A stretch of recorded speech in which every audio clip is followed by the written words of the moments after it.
Hello and welcome to a new episode of targz.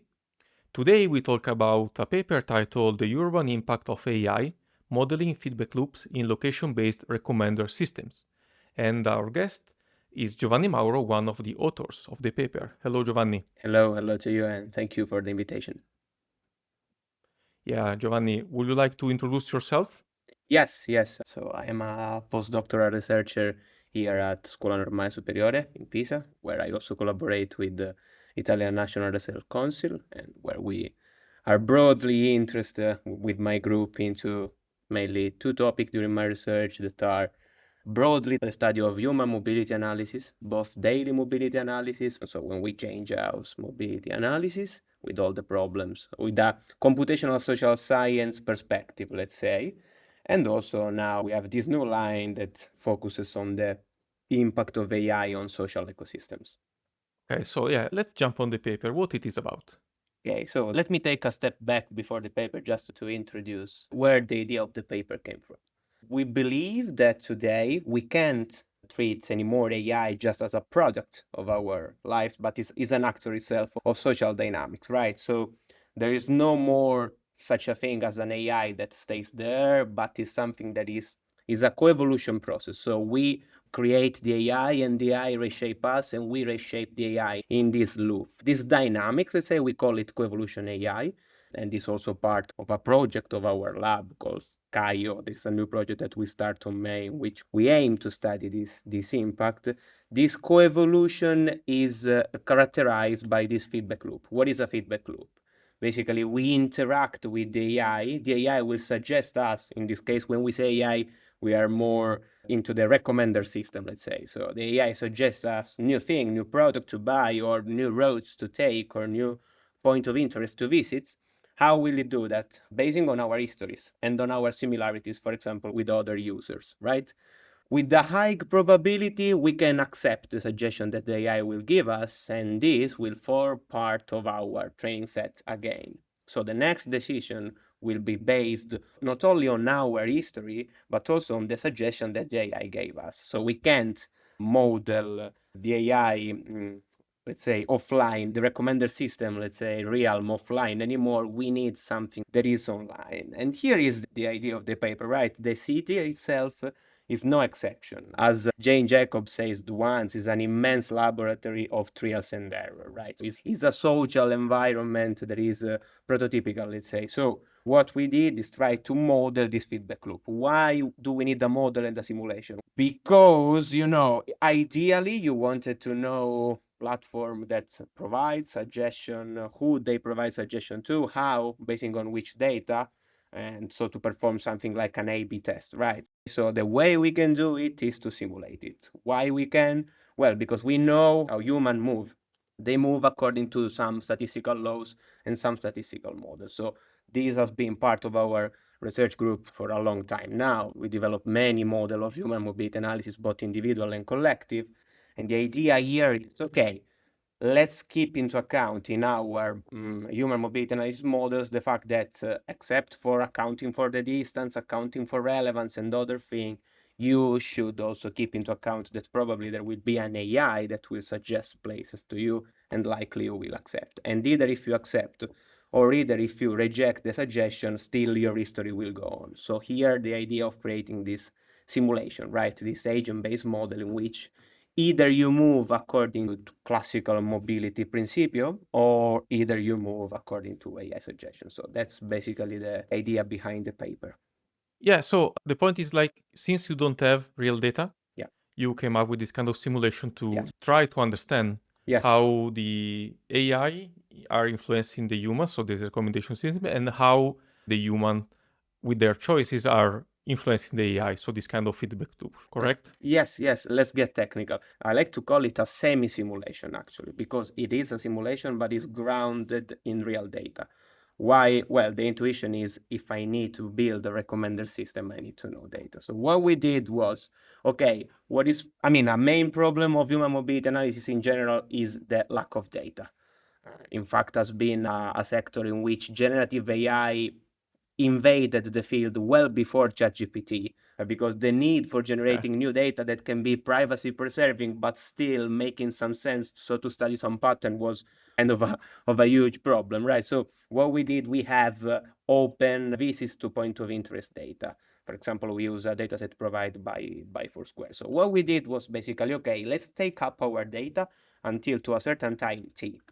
This will be used to solve the cold start problem. So basically, on this interaction matrix between user and item, we can build our recommender system, right? That will usually we trained a lot of different forms of collaborative filtering, from item KNN to more AI-based solution like Multivai, or some even a recommender that's accounted for some geographical features like PGN or matrix factorization or other tons of recommender that we tried. So, okay, until to time t, offline settings, all of the live recommender system procedure, let's say.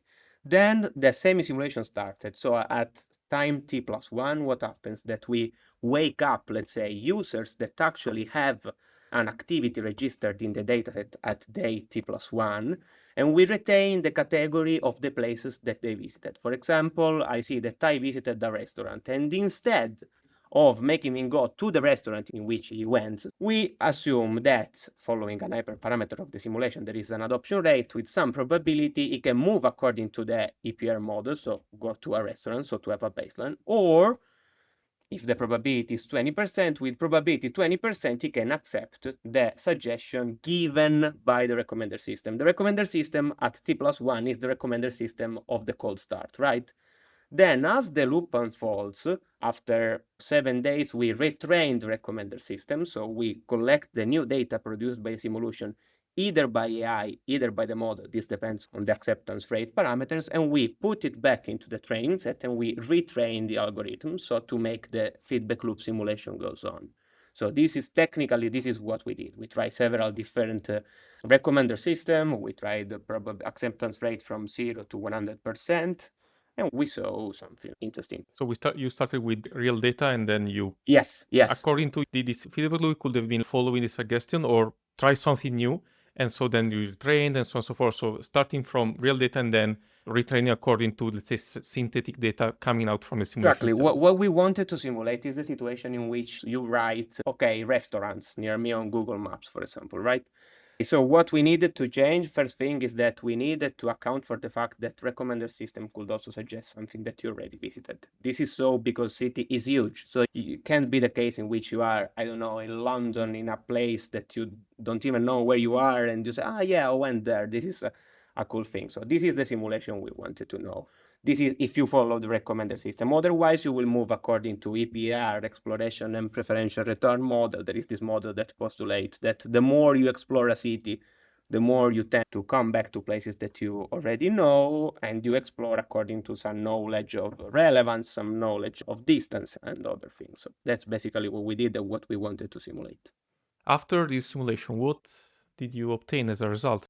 So we splitted the analysis into two layers, basically, a social layer and let's say, and a physical distribution layer. Let me start with the social layer that is probably a bit counterintuitive, but what we did was study how the network of co-occurrence change. What is the network of concurrence? Is this network in which two users are connected if they visited the same place in the same day. We try to have an estimation of how much people encounter themselves as the feedback loop unfolds. If the feedback loop is the classical feedback loop of human moving in a city according to the model that we know, and if they move according to recommender system. So all the results that I'm going to tell you are basically based on, say, we discovered two regimes. One regime for more AI-based recommender systems, such as Multivai and other, say, heavy recommender system, and another regime for user and item KNN that are more lightweight recommender system that seems to be less aggressive on the preferences, let's say. So I will tell you the results for the most aggressive one, even because we are not sure that the accuracy of the least aggressive one is perfect. Defining the accuracy into a simulation is hard, because once the simulation starts, what is accuracy is something you can't really control, because the action that you do visiting a place influence what you will do next. So let me come back to the results. On the social layer, on the co-occurrence pattern, what we see is that when people use AI recommendation a lot, it seems that people are encountering more, let's say, but there is a small clique of user, so these 15 users that we call the rich club, that become nearly fully connected. So these users go to the same places all over the simulation. The first result is probably the least interesting one. What I think that is more interesting is what we call the diversity paradox. If we analyze the situation individually for a single user, it seems that the diversity of the places that a user visits increases. So it seems like AI suggestions are beneficial for making you explore the city more. But this is an illusion, because when you analyze the situation collectively, so you take into account the distribution of all the users, what you see is that really a few places are taking the lead and attracting almost all of the visits in the city. Let me give you some numbers, because we asked, okay, these places must have something, some characterization. And we discovered that actually there is a rich get richer effect. In fact, we discovered that if we split the visits in deciles, that the top decile venues, so in the training set, the venues that accounted for the top 10% of visited, in the training set receive 33% of the visits. When the simulation goes on with 100% acceptance rate of the AI, they get 57%. So basically, the venues that were already rich are being reinforced. The feedback loop exacerbates the popularity bias. Let me tell you something that I find it really cool.